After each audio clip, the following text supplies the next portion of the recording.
Prologue. The white cat, Luna, lived alone in a small forest village. After losing her parents, the villagers treated her kindly, but Luna always felt weak and overly emotional. The red sweater her mother had knitted was her only source of comfort. One day, while opening an old box containing her mother's keepsakes, Luna found a map. The map was adorned with constellation-like patterns and inscribed with mysterious words. Here lies the strength to discover your true self.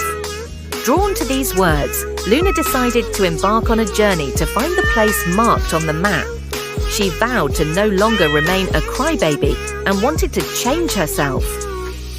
Chapter 1. The beginning of the journey.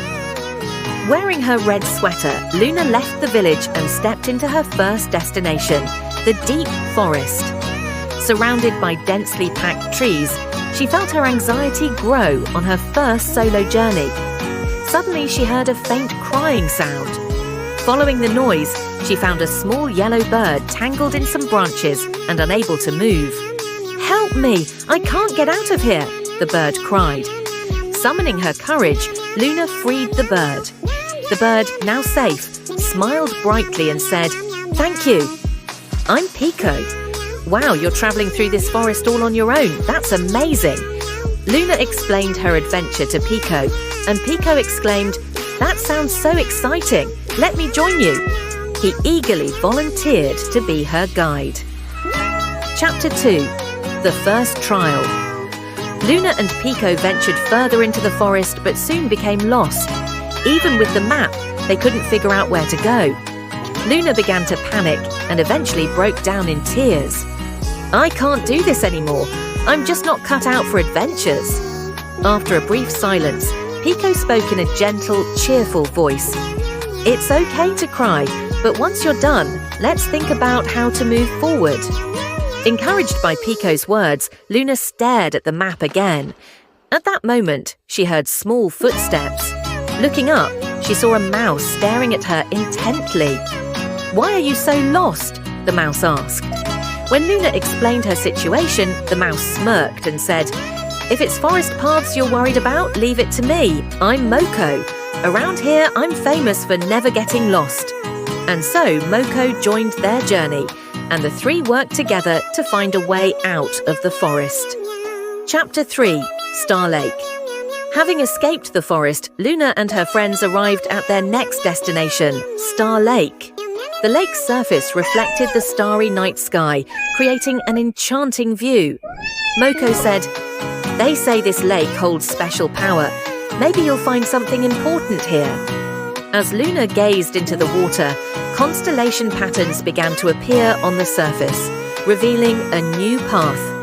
With renewed hope, Luna resolved to follow the map toward her next destination. Chapter 4.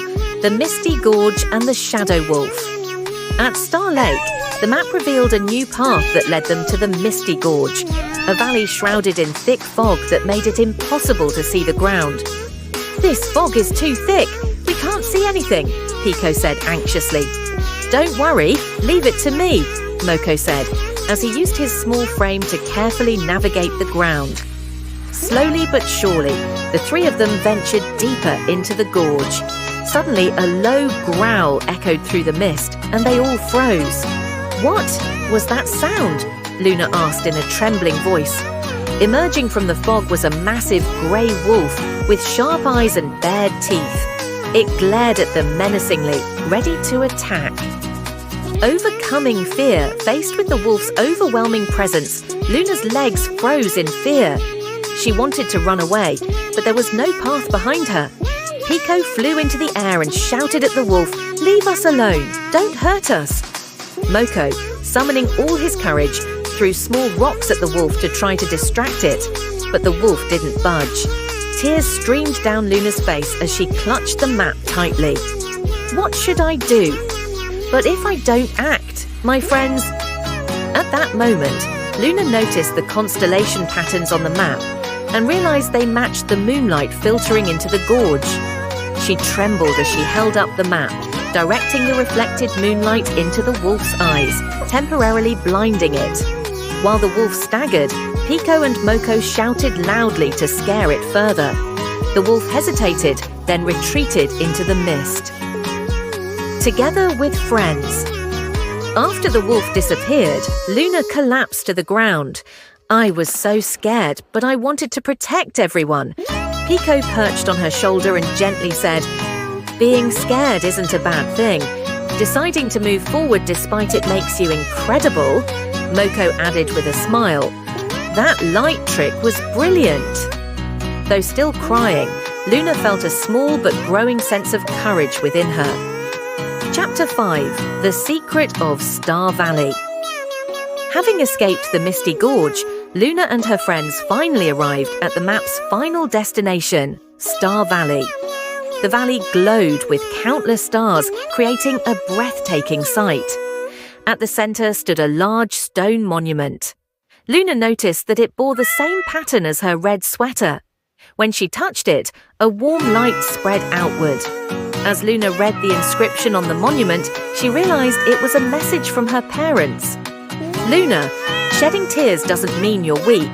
True strength lies in standing up and moving forward, even after crying." Tears rolled down Luna's cheeks, but this time she smiled. "Now I understand. Even if I'm a crybaby, I can still move forward." Epilogue. Luna and her friends returned to the village and shared their story. The villagers were astonished by Luna's newfound confidence and celebrated her bravery.